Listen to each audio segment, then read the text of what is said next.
Двонасочната корупција меѓу јавниот и приватниот сектор останува една од најголемите пречки за државава на патот кон Европската унија.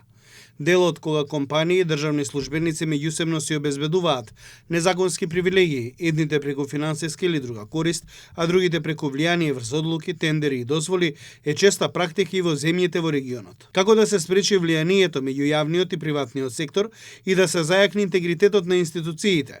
Денеска дебатираа министри, експерти и државни службеници. Франција порача дека цврсто стои зад реформскиот процес и ќе продолжи да ја поддржува земјата на патот кон Европската унија. Македонија како кандидат мора да се избори со оваа појава за да може да ги исполни обврските од поглавието 24 за членство во Европската унија.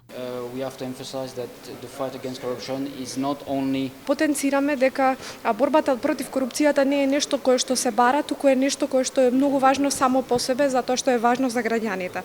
На крајот на краиштата, корупцијата значи дека станува збор за загуба на пари, а тие пари би можеле да се вложат во изградба на болници, училишта, патишта и слично.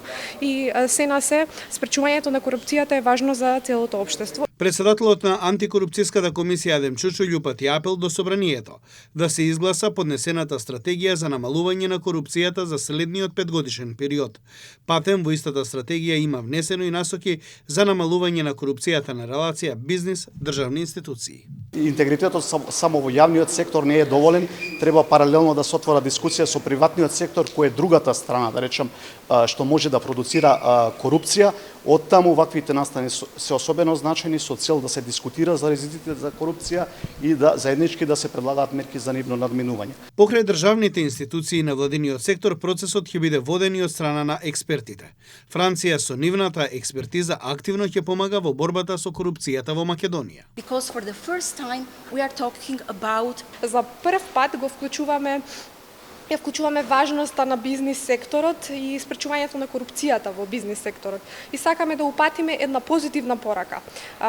За зајакнување на деловниот интегритет потребно е соработка помеѓу јавниот и приватниот сектор. Учесниците заклучија дека само дигиталните процеси може да придонесат во делот за намалување на корупцијата.